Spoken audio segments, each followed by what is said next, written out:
Ciekaw jestem, czy słyszeliście kiedyś o modelu kariery portfelowej? Jeżeli nie, to dzisiaj będziecie mieli okazję o tym dowiedzieć się więcej, bo na Longevity Walka zaprosiłem Anię Schmidt. Cześć Aniu. Cześć Mateusz, dzień dobry Państwu, bardzo mi miło. No mi Dziękuję za również. zaproszenie. Mamy przed sobą bardzo fajny, ciekawy, pełen inspiracji spacer. Nie wiem, gdzie Wy teraz razem z nami tutaj, łącząc się online, spacerujecie, ale my po lewej stronie mamy jezioro Zurich. Po prawej stronie samo miasto Zurich, tak, bo jesteśmy w Szwajcarii. To tutaj mamy okazję się spotkać. Tak, na szwajcarskim gruncie, w uroczym mieście Zurich, trochę mokrym o tej porze roku, ale i tak niesamowicie sympatycznie. Damy radę. Przede wszystkim myślę, że nas dzisiaj rozbudzi tematyka związana z karierą i długowiecznością, bo to jest ciekawostka. Moi rodzice, których pozdrawiam tutaj bardzo serdecznie, przez całe życie swojej kariery zawodowej pracowali w tym samym miejscu. Znaczy w różnych miejscach mama i tata, a już mówię, moja mama w Centrum Zdrowia Dziecka, co ciekawe nie jako lekarz, a plastyk, kreślarz, a mój tata, mając dzisiaj 80 lat, pracuje na Politechnice Warszawskiej, cały czas pracuje, cały czas wykłada. I są szczęśliwi. I żyją długo. I szczęśliwie. A tutaj idziemy i będziemy rozmawiać o podejściu do kariery zawodowej z myślą o długowieczności. Ja od razu powiem, ja bym tak nie potrafił. U mnie co chwila się coś zmienia. No może nie co chwila. W ogóle to jest chyba duża zmiana pokoleniowa i na świecie. Też masz taką obserwację? Tak, absolutnie. Znaczy, jest to bardzo imponujące, model, w którym pracują Twoi rodzice. No niestety model zanikający, chociaż domyślam się, że rodzice są bardzo szczęśliwi, bo to był model, który funkcjonował przez wiele lat, bo on zapewniał poczucie stabilizacji, bezpieczeństwa, takiej przewidywalności. No niestety dzisiaj ten taki linearny model kariery odchodzi do lamusa. To jest oczywiście spowodowane całą gospodarką światową, to jak ona jest skonstruowana, czyli to, że jesteśmy tak naprawdę w gig economy, w dużej dynamice takiej technologicznej, ale też oczywiście w tym, że jesteśmy cały czas bombardowani zmianą. I tutaj trudno mówić o tym, że mieć takie poczucie, że możemy być w jednym miejscu pracy przez następne 10, 20 czy 50, 60 lat, biorąc pod uwagę te czynniki. Więc to są na pewno rzeczy, które dzisiaj mocno wpływają na to, jak ten model obecnej kariery wygląda.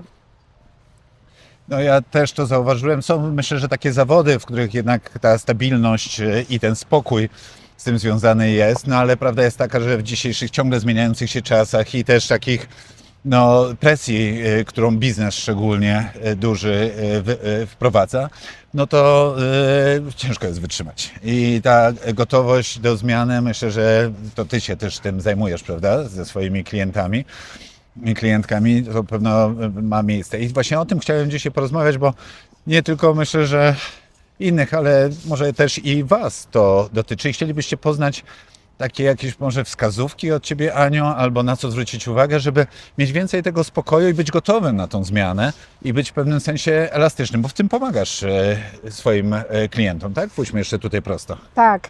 Ja w ogóle chciałam nawiązać do tego może, bo jesteśmy na Longevity Walk, więc ja może też nawiążę trochę do historii Twoich rodziców i tego, że oni mają ten przywilej dzisiaj pracować bardzo długo w jednym miejscu i trochę w nawiązaniu do tego modelu, który się w tej chwili zmienia, bo my z jednej strony sami sobie to fundujemy, tak? To znaczy my sami ulegamy tej presji podążania za tym rynkiem, żeby na nim móc w stanie egzystować i się utrzymać, i jeszcze rozwijać, i jeszcze mieć bezpieczeństwo finansowe, i jeszcze spełnienie. I to, co ja obserwuję, to oczywiście fakt, że jesteśmy przebodźcowani. Ja patrzę na longevity przez pryzmat career longevity, tak? Czyli tej długowieczności kariery, czy takiej możliwości, że dzisiaj tak potrafimy, czy mamy możliwości do tego, żeby dbać o swoje zdrowie, że na rynku pracy zostajemy dłużej. Więc żeby na nim zostać dłużej, I też I żeby się na nim utrzymać. dokładnie Tak, utrzymać. żeby nie I mieć też, tych przerw, gdzie nagle pojawia się stres, nie mam za co żyć, nagle nie ma poduszki finansowej, prawda? I no, lepiej być do tego, mniej mieć takich obciążeń na oczywiście, piłce, nie? oczywiście. Tym bardziej, że to bardzo wpływa na ten chroniczny stres, w którym przebywamy, który powoduje no i wypalenie oczywiście i zmęczenie, ale też utratę takiego poczucia często własnej wartości. No to są te czynniki, które dzisiaj obserwuję u wielu klientów, ale chciałabym troszkę wrócić do tego konceptu kariery portfelowej, bo on oczywiście nie jest model dla wszystkich, absolutnie, ale dla osób, które szukają spełnienia, szukają w swoim życiu opcji, są zaciekawieni tym, co się dzieje na świecie, tak, czyli tutaj, że wchodzą jakieś nowe trendy, tutaj, że tematy, o których wcześniej nie słyszeliśmy, to kariera portfelowa daje możliwość właśnie zbudowania swojego życia zawodowego w oparciu o wiele nóg. I to są nogi oparte, to są nogi, które wynikają z tego, że możemy to oprzeć o kompetencje, o czas, o różne projekty, czy od potencjalnych klientów. Czyli tak może analogicznie, tak jak mamy giełdę, to nie zainwestujemy wszystkich naszych zasobów w jedne akcje. I również ze swoją karierą nie powinniśmy tego robić. Czyli nie inwestować wszystkiego w jedną rolę, w jedno stanowisko, w jedną firmę. To już wiem, skąd się wzięła nazwa kariery portfelowej. Tak jak Tak. portfel finansowy budujemy kupując akcje spółki, albo przy okazji też czwarta nasza inwestycja jest chociażby w złoto, czy srebro, czy Tak. platynę. I no, mądrzy ludzie mówią nie tylko w jednym kierunku, to tak samo, rozumiem, wygląda to w modelu budowania kariery. Dokładnie. Nigdy o tym wcześniej nie słyszałem. Znaczy, Tak. wydaje mi się to oczywiste, logiczne i dlaczego ja tak szybko, dlaczego tak późno się o tym dowiaduję? Pociągnijmy dalej ten temat. Powiedz, jak z twojej perspektywy i w pracy z twoimi klientami, jakie rzeczy są ciekawe, ważne i co możesz nam dać jako wskazówki, o czym powinniśmy pomyśleć z myślą o tym, żebyśmy długo planowali swoją karierę i mieli więcej spokoju, a nie tego stresu, że ojejku, co się stanie, jak stracę pracę. To są bardzo ciekawe wątki. Dziękuję, że je poruszasz, bo to pozwoli też trochę nadać taki kontekst. A z drugiej strony, bo koncept, można powiedzieć, nie jest wcale taki nowy. Natomiast my słyszymy o nim szczególnie w ostatnich latach, dlatego że to, co się dzieje też na rynku, jeśli chodzi o zwolnienia, to jest trochę też takim powiedziałabym tutaj,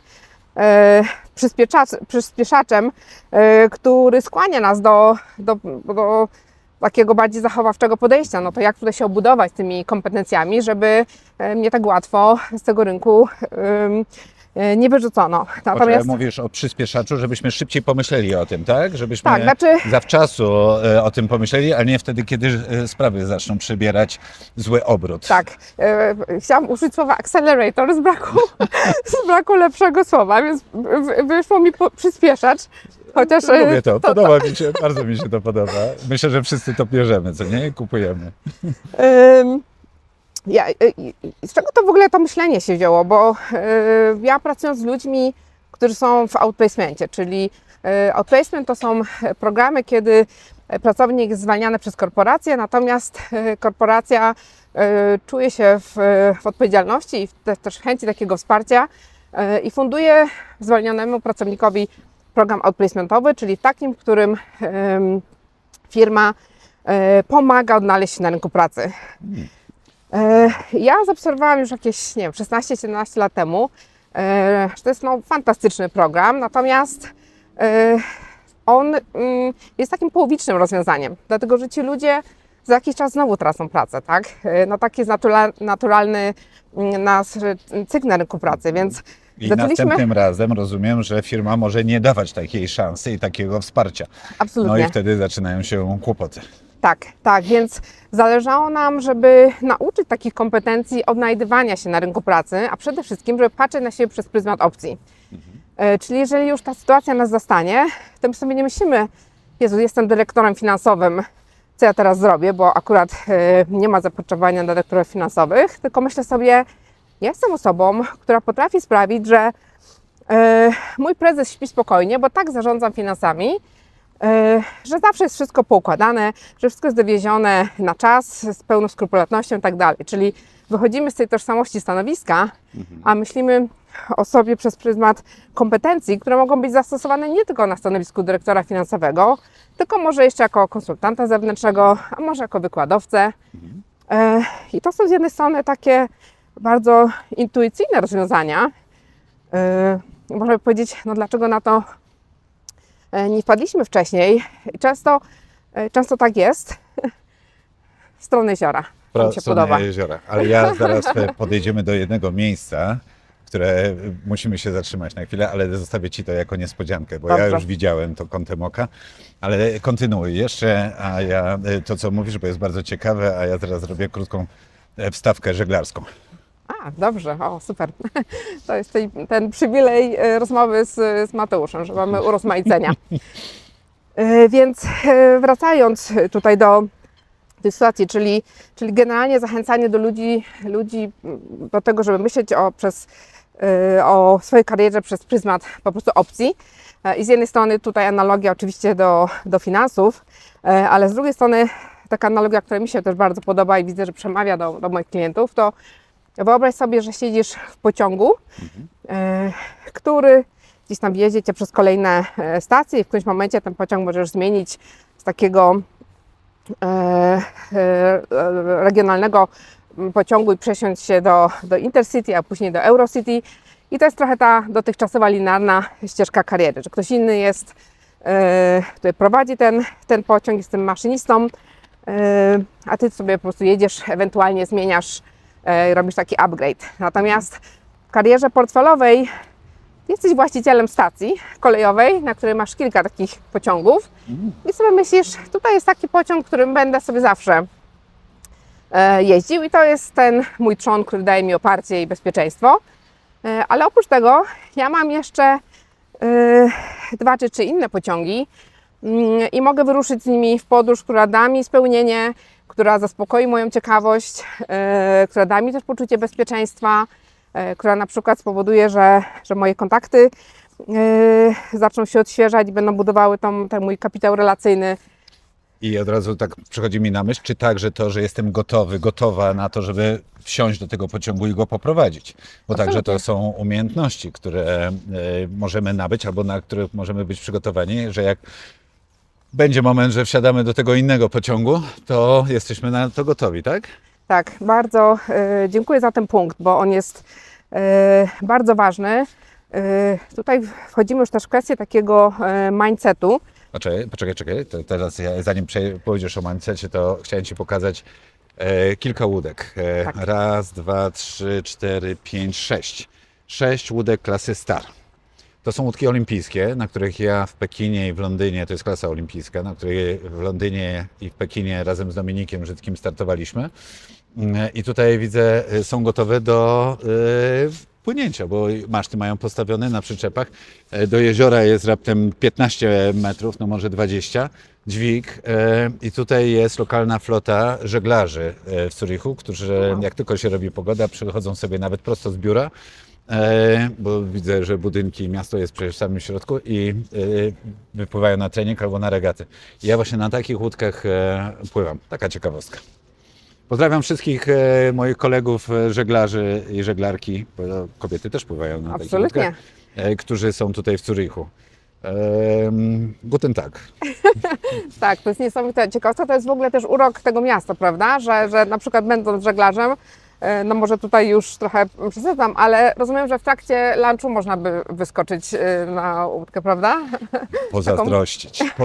Ja chyba powinienem się przeprowadzić do Zurichu, żeby mieć ten, ale nie, dobrze. Nad morzem też w sumie nie powinienem narzekać, bo ja w Sopocie mieszkam i do mariny mam rowerem 7,5 minuty. Tak, no. Więc to też jest duży taki benefit mieszkania nad morzem. No dobrze, Przepiękne miasto, fajnie mówiłaś, zaczęłaś mówić o mindsetie, gotowości do zmiany i właśnie do przygotowania. Możesz pociągnąć ten temat dalej? Tak, ja od wielu lat pochylam się nad badaniem właśnie, jaki to jest mindset, który przyświeca ludziom, którzy biorą sprawę w swoje ręce i kiedy ten grunt przysłowiowy spod stóp się usunie, kiedy tracą pracę i potrafią coś ze sobą zrobić w bardzo krótkim czasie, bo są osoby, które stają na nogi naprawdę 3-4 miesiące, a są osoby, które mają taki sam zestaw kompetencji, czasami nawet i wyższy, większy, a jednak no, gdzieś tam zdarza im się utknąć na 2 czy 3 lata. Ja Z nie czego mówię, to się bierze? Ciekaw jestem.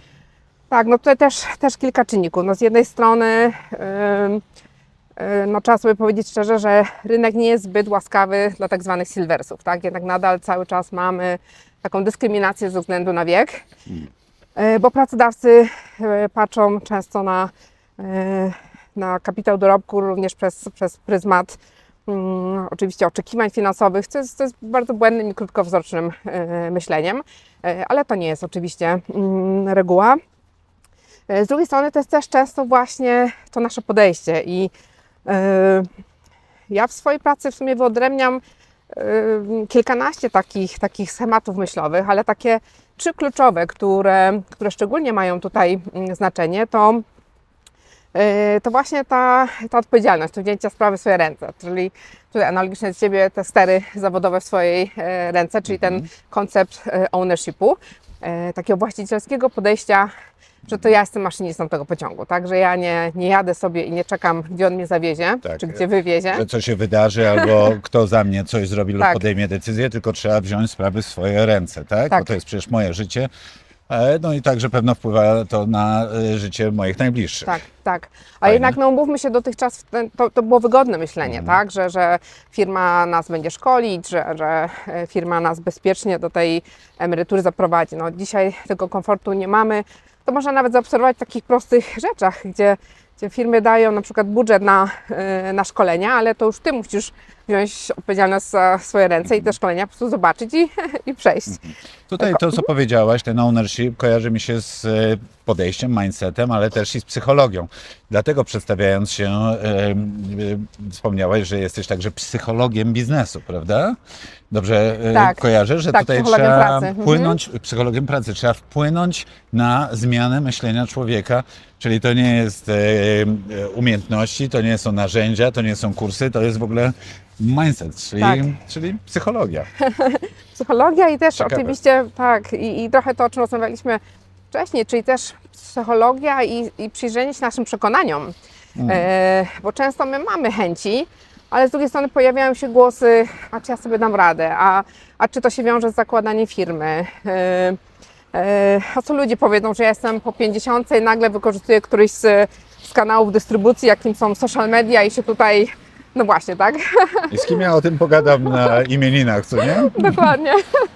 A co jeśli ciocia zapyta i tak dalej, więc oczywiście możemy sobie tutaj żartować, natomiast no, przekonania są bardzo gdzieś tam silnie zakorzenione.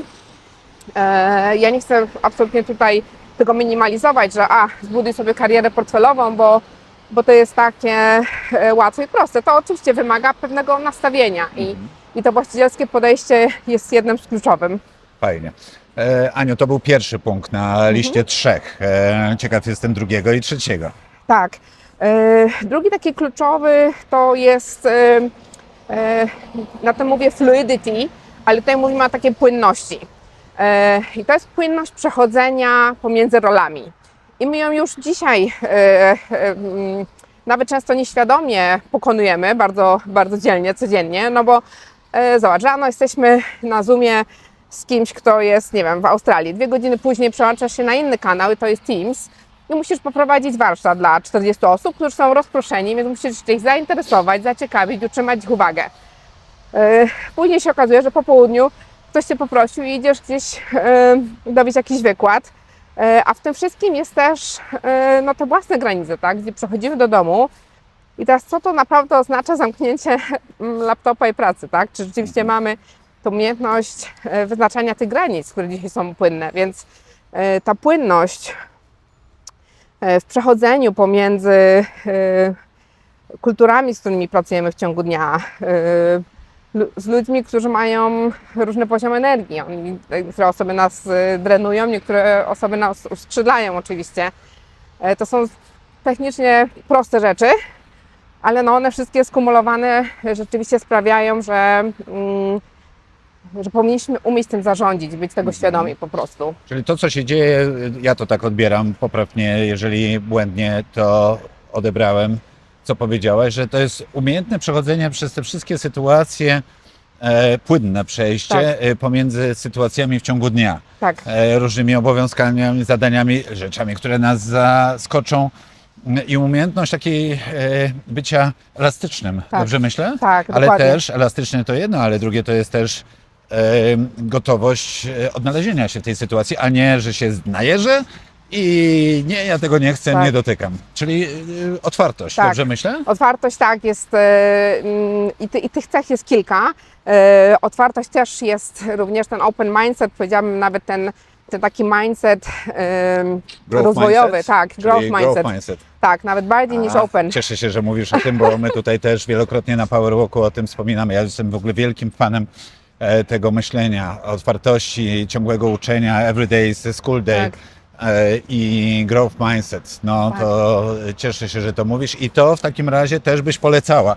Absolutnie, tak. I to może pomóc. Zmiana myślenia nie jest fixed mindset, nie, że już tylko to, co wiemy, to już z tym zostajemy, tylko nawet dzisiaj podczas tego Power Longevity Walka chyba nie wspomniałem nawet, że mamy fantastycznego partnera tych Longevity Walków. To tutaj krótka przerwa reklamowa. Longevity Center, który ma swoją siedzibę w Warszawie. To zresztą dobrze wiecie, bo już wiele razy stamtąd startowaliśmy na Longevity Walku, ale także tutaj właśnie w Zurichu. My stamtąd dzisiaj wyszliśmy, Tak. prawda? Na tego Longevity Walka też jest nawet nie filia, a siedziba Longevity Center. Pozdrawiamy wszystkich w Longevity Center. Polecamy Wam z myślą o długowieczności odwiedzić to miejsce, zobaczyć, co oferują, bo naprawdę to jest świetne. I także to, o czym Ty mówisz, Aniu, nawiązuje do życia długiego i w dobrej formie, bezpiecznego także zawodowo. Bezpiecznego zawodowo, tak, z growth mindsetem, który ja się tutaj też do tego odniosę, bo ono sprawia, że my do każdej zmiany podchodzimy z takim zaciekawieniem zamiast ze strachem. I to już samo w sobie buduje ten spokój, a szukamy tutaj w tym career longevity, szukamy no właśnie tego poczucia spokoju, tego poczucia bezpieczeństwa i spełnienia, bo to jest też bardzo ważne. Nam się wydaje często, że na przykład wypalenie zawodowe bierze się tylko z przepracowania. Ono też się często bierze z takich repetytywnych zadań, które musimy wykonywać, bo wiemy, że stać nas na więcej, tak? Wiemy, że że jesteśmy tylko w jednej roli, a my jeszcze potrafimy to i to, ale nigdy nie mamy szansy z tego skorzystać, prawda? A tutaj growth mindset z tyłu mówi, że no ale przecież ja mogę być więcej niż tylko moim tytułem zawodowym, więc Jeżeli ktoś ma problem, żeby przestawić się na growth mindset, bo jest bardziej fixed mindset, to jakie wskazówki dajesz takim osobom albo ćwiczenia, żeby mogli właśnie to u siebie zmienić? Czy to jest długa praca, czy to jest może łatwe, trudne? Daj parę wskazówek tutaj ze swojego doświadczenia, proszę. Tak, to jest bardzo, bardzo ciekawy temat. Jest fantastyczna też książka Carol Dweck, psycholog, która spędziła dużo czasu badając te różnice. Ja tak już absolutnie praktycznie zachęcam do tego, żeby sobie to wszystko robić małymi krokami, czyli żeby robić takie, mówimy o zmianie zachowań, a żeby ta zadziałała, no to warto ją robić małymi krokami. Przede wszystkim sobie sprawdzić też, na co realnie mamy wpływ, a na co nie mamy. I w tych kwestiach, na które mamy wpływ, żeby tutaj na przykład umówić się z sobą, że na przykład przez następny tydzień, dwa, nie wiem, możemy na przykład budować czy odświeżać relacje z nowymi ludźmi. I to przy okazji jest fantastyczne ćwiczenie na budowanie jednego z naszych kapitałów, czyli kapitału relacyjnego. Czyli to, co możemy zrobić, to na przykład zrobić sobie listę 10 osób, z którymi chciałabym albo odświeżyć kontakt, albo po prostu zbudować nowy. Pomyśleć sobie, co jest dla mnie autentyczne, w jaki sposób ja autentycznie w zgodzie z sobą mogę ten kontakt nawiązać. Fajne. I oczywiście tutaj warto sobie pomyśleć, jakie pasje mamy wspólne, jakie może czy to jest coś ze szkoły, co nas łączy. Kapitalne ćwiczenie. Tak, albo, to ja ze swojej perspektywy powiem, jak zawsze chcę z kimś odświeżyć kontakt albo nawiązać nowy, to się zastanawiam, co ja od takiej osoby mogę nowego się dowiedzieć, czego ja nie wiem. I nawet nas to nie łączy, ale ciekawość. tak. Czyli nie musimy mieć wspólnych pasji, nie musimy mieć wspólnych zainteresowań, Absolutnie. ale ta osoba, jeżeli się wspina po skałkach albo uczy pilatesu, albo zapisała się na kurs tanga towarzyskiego, lub też, nie wiem, była w Patagonii, to pomimo, że my tego nie robimy, to jak fajnie by było pogadać o tym. Absolutnie. No. Tak, a szczególnie dzisiaj, kiedy brakuje nam tego takiego kontaktu z drugim człowiekiem, prawda? Jakby szukamy go, nie zawsze wiemy, jak go zgrabnie zrobić, a tutaj poproszenie o opinię, czy o podzielenie się swoim takim insightem na temat, no właśnie, pasji, której my nie znamy, może być takim idealnym przyczynkiem do tego, żeby nawiązać nową relację. Absolutnie tak. Fajnie. To był drugi z 3 punktów. Jest ich oczywiście dużo wiele. Ja pamiętam, jak te 10-15 minut temu na tym spacerze powiedziałaś, że jest ich wiele, ale ty 3 powiesz. No i teraz ciekaw jestem, jaki jest ten 3 punkt. Myśmy trochę już tym growth mindset, można powiedzieć, zahaczyli o ten 3 punkt i to jest adaptacyjność. Czyli również takie podejście do tego, że może być na początku niewygodnie, może to być totalnie poza strefą naszego komfortu, ale dajemy sobie przestrzeń do tego, żeby spróbować.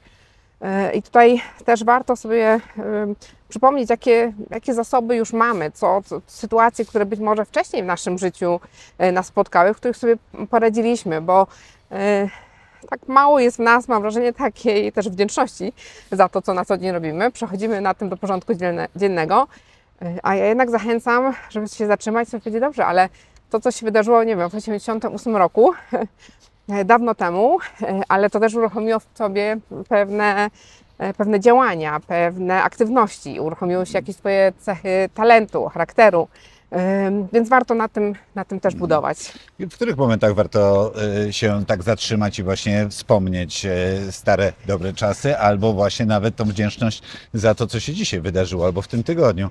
Masz jakieś swoje best practices, albo te, które widzisz też u swoich klientów?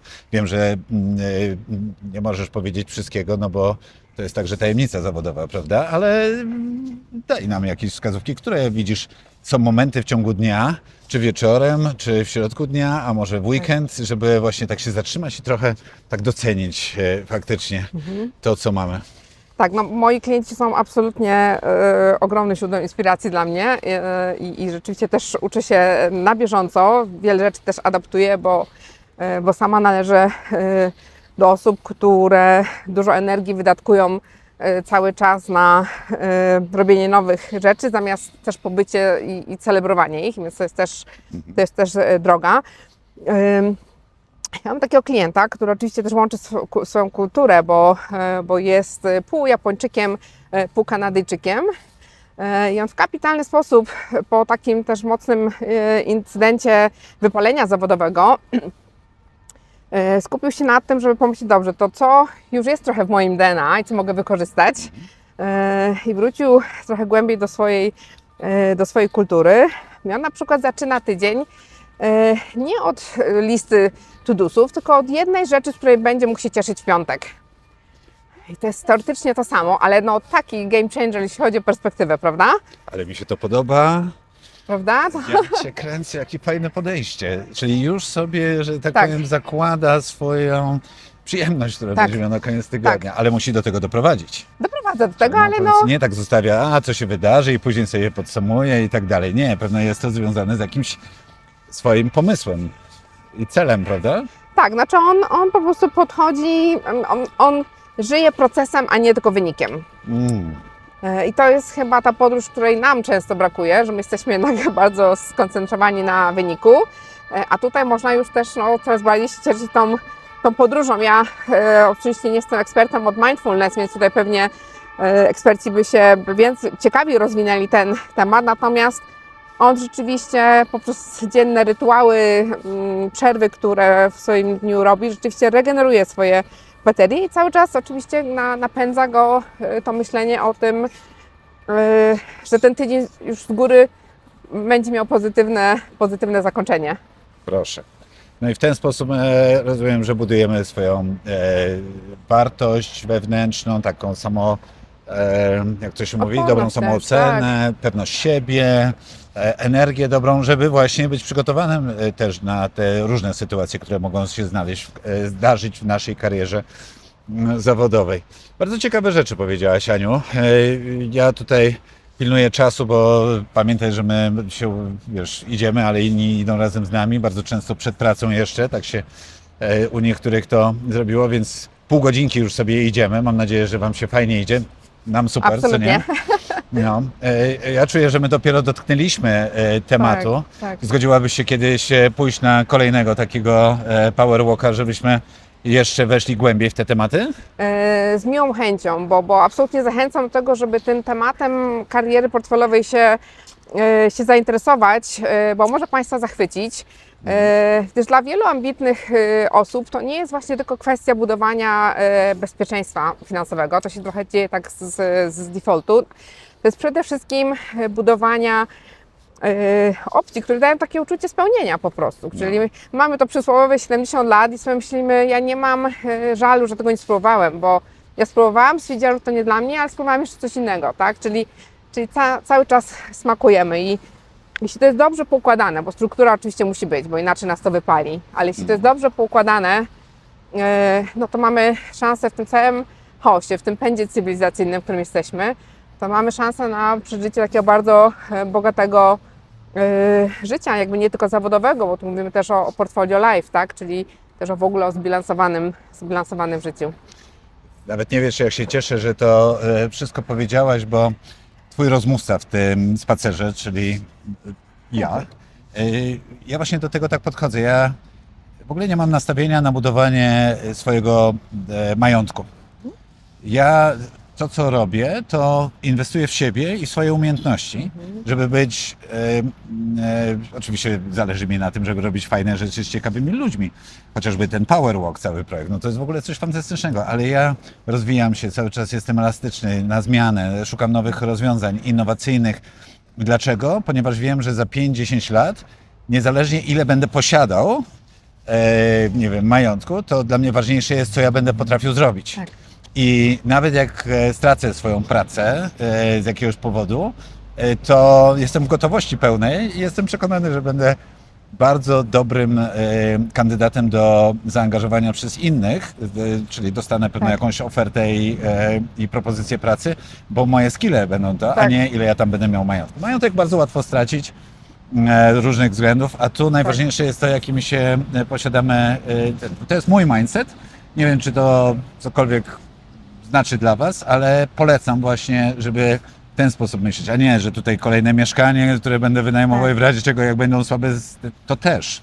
Ale myślę, że najważniejsze są nasze skille, co nie? Absolutnie. Myślę też, że fajnie jest mieć taką perspektywę, o której mówisz i mam wrażenie, że tutaj już mistrzostwo osiągnąłeś w tej dziedzinie, czyli że nawet jeśli nie będzie możliwości, to ty sobie ją stworzysz. Ty będziesz wiedział, jak ją zbudować, prawda? Jeśli przyjdzie do głowy taki pomysł, więc Mateuszu, druga część bardzo chętnie, ale mi teraz przyszło do głowy, że to może ja zaproszę Ciebie kolejnym razem, bo dla mnie jesteś takim idealnym przykładem osoby, która przypadkowo bądź nieprzypadkowo zbudowała już taki bardzo poukładany model kariery portfelowej, więc ja chętnie porozmawiałam z Tobą, żeby zrozumieć, jakie mechanizmy Ciebie napędzały i które Ty cechy, które też wyniesione ze sportu, zaaplikowałeś do swojego życia, żeby taki model różnorodności stworzyć. Zawsze mówię, że jestem średnia krajowa i tam niewiele jeszcze potrafię, ale ile jeszcze mogę się nauczyć. Oczywiście bardzo mi miło coś takiego usłyszeć. Jesteśmy umówieni, możesz na mnie liczyć. Chociaż ja myślę, że tutaj jest duża grupa osób na naszych longevity walkach i power walkach, która by jeszcze więcej w tym temacie posłuchała. Ale Aniu, bardzo Ci dziękuję, bo powiedziałaś niesamowicie ciekawe, inspirujące, ale myślę, że też i cenne wskazówki, niezależnie w jakim jesteśmy momencie kariery. Czy wszystko jest dobrze? Czy może teraz właśnie są kłopoty u Was, jeśli chodzi o pracę, robotę? Ale fajnie nam dałaś obraz, na co zwrócić uwagę. Dzięki wielkie. Bardzo dziękuję i jeśli mogłam pomóc, zainspirować, to bardzo mi miło. Dziękuję bardzo za zaproszenie. Ja również dziękujemy Longevity Center za wspieranie w ogóle Power Walka i tego, co robimy. Idziemy do długowieczności. Jak widzicie, nie tylko aspekty medyczne się tu liczą, ale właśnie także i to, co mamy w tych innych sferach naszego życia. Biznesowej, prywatnej, emocji, stresu, napięć, niepewności. Ty dużo nam dzisiaj, myślę, że niepewności i bagażu stresu zdjęłaś z pleców. Tak, no to jest ekosystem i rzeczywiście fajnie myśleć o tym, że to wszystko oczywiście są naczynia połączone i na pewno dla większości z Państwa no, praca ma ogromny wpływ na to, jak przeżywacie tak, swoje życie po pracy. Jeśli też uda się tą kreskę po pracy rzeczywiście wyznaczyć i oddzielić. No, fajnie. Aniu, wielkie dzięki. Żegnamy Was pięknym widokiem na jezioro Zurich i Zuricher Yacht Club. To jest ten budynek. Prawie jak w Sopocie. Co ciekawe, popatrzcie, ile łódek jest na wodzie. Wiatr, ale zmienny, ale powiedzmy tych, nie włoskich, szwajcarskich Alp. Tam za chmurami, tam jest południe. Pozdrawiamy Was serdecznie i do zobaczenia na kolejnym Power Walku i na Longevity Walku. Do zobaczenia, dziękujemy, pa! Cześć! Dzięki za wspólny spacer. Partnerem serii Longevity Walk jest Longevity Center. Masz pytanie? To zadaj je w komentarzu. To był Power Walk, Twój podcast w ruchu. Razem idziemy małymi krokami ku wielkim zmianom.